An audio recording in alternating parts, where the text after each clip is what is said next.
Hey guys, hope you've had a wonderful weekend. We've got hilarious news here to start the week. So, do you remember that GDC thing, the Game Developers Conference? We talked about that fairly recently because there was this Canadian dev who was talking about how he's supposed to attend GDC and he wants to, but he's afraid to come to the USA. He thinks he's going to get detained or something for being Canadian. He's recommending other Canadian devs to not go to the USA and a bunch of other crazy stuff. He even said if you do go to the USA, you should wipe your phone first. But anyways, that was just an example of the other week when we were talking about GDC. We also talked about it last year because it was going viral for this event they had going on there where a bunch of game devs were getting together to scream.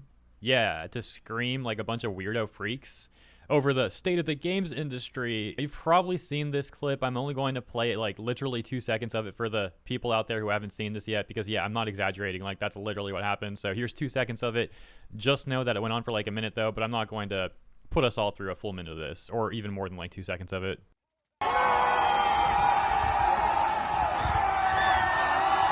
Grown adults acting like that, man. It's the world coming to.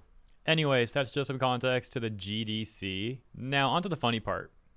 Kotaku reports.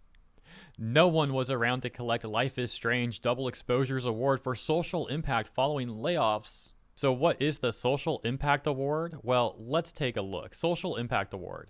Finalists will be recognized for a game that advances equality, justice, intersectionality, and/or sustainability and works to positively impact the lives of its players in a meaningful way. My gosh, that sounds pompous and obnoxious. Bunch of fake people trying to act like they're the most morally virtuous ones out there. It's really funny how they're trying to prop this game up. According to their own award, they're basically trying to say that this game makes the world a better place. But even on the Life is Strange subreddit, their top posts like this. No spoilers, Double Exposure is bad and not worth your money or time.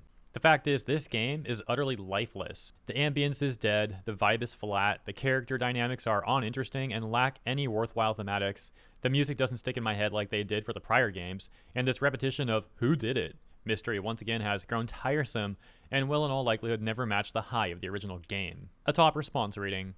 In 30 minutes of play, bowling with LGBT championship, gay bar, lesbian attendant, friend Moses, gay, lesbian Gwen, forced to hit on the lesbian attendant and ask her out. I don't particularly care about it, even Moses seems to be a very charismatic character, and I'm currently curious about the character's development, but currently the social aspect of the game seems like a satire made by South Park or something someone would see in The Boys. Look, we have 95% LGBT content present.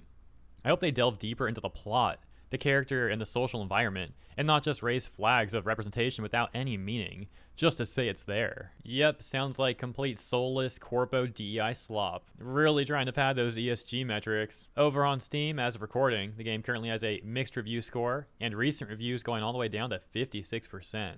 Let's also take note of how hilarious it is that the commenter over on Reddit said the social aspect of the game seems like satire. And then we actually had the GDC awarding this game the Social Impact Award. The jokes really just write themselves. And in this case, even more so, because once again, the devs were laid off. No one could even collect that award anyways. Although Kotaku did eventually say, Balau confirmed that members of the development team who were attending GDC separately did eventually manage to go collect the award.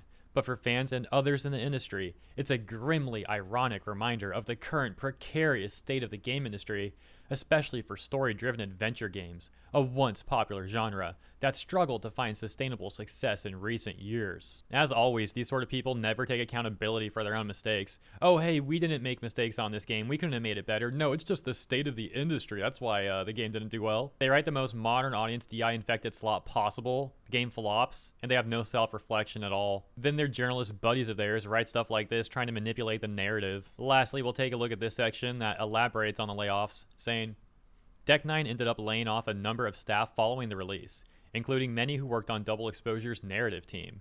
It was the third mass layoff at the studio in 2 years. Weak sales reportedly led to a large loss for publisher Square Enix, which owns the series.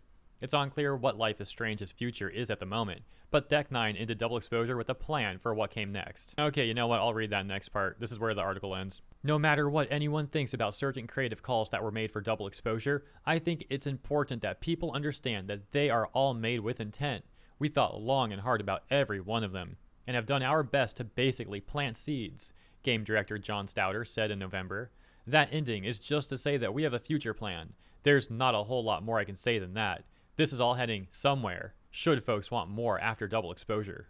Now we'll take a look at some public reception for this news. Over on our PC Gaming, post titled, "We all got laid off," says former Deck 9 narrative designer after no one was around to pick up Life is Strange Double Exposure's GDC Awards win, and posting an article about that from PC Gamer. Getting top responses like this: "I'm genuinely tired of this poor game devs who are unjustly laid off narrative.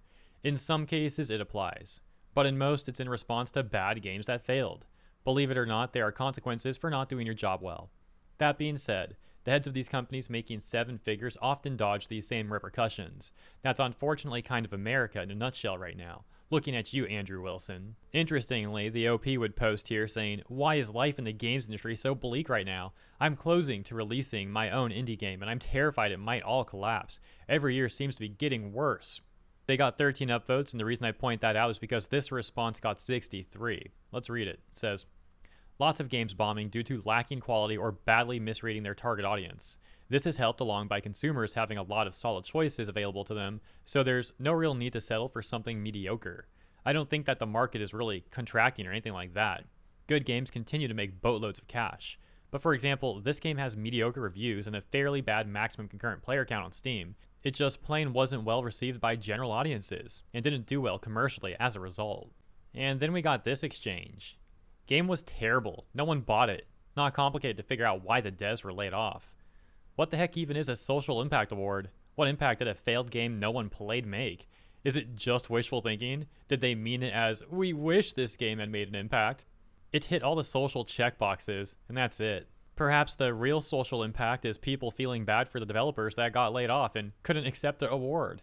Performance art." The most upvoted comment in that thread reading, "The Kotaku headline from a couple days ago was way funnier," because once again the article in this post was from PC Gamer. He goes on to quote that Kotaku article, which we've read multiple times already, but one more time. "No one was around to collect Life is Strange Double Exposure's award for social impact following layoffs," saying The Onion couldn't come up with comedy gold like that. Then there's a deleted comment, someone saying Double Exposure wasn't a remaster though, and they got a response that says, "And it didn't have any social impact either." However, it looks like this commenter wasn't so happy with the other discourse going on here. Their comment saying, "In this thread, the most terminally online, cynical, ignorant, capital G gamers Reddit has on its platform. Game was terrible. Y'all are really out here making a difference." And that's where we'll leave it for this one. As mentioned earlier, please consider letting me know what you think about this news in the comments. If you enjoyed the coverage, also consider liking and or subscribing to the channel. Appreciate ya. Have a wonderful rest of your week, and I'll see you in the next one.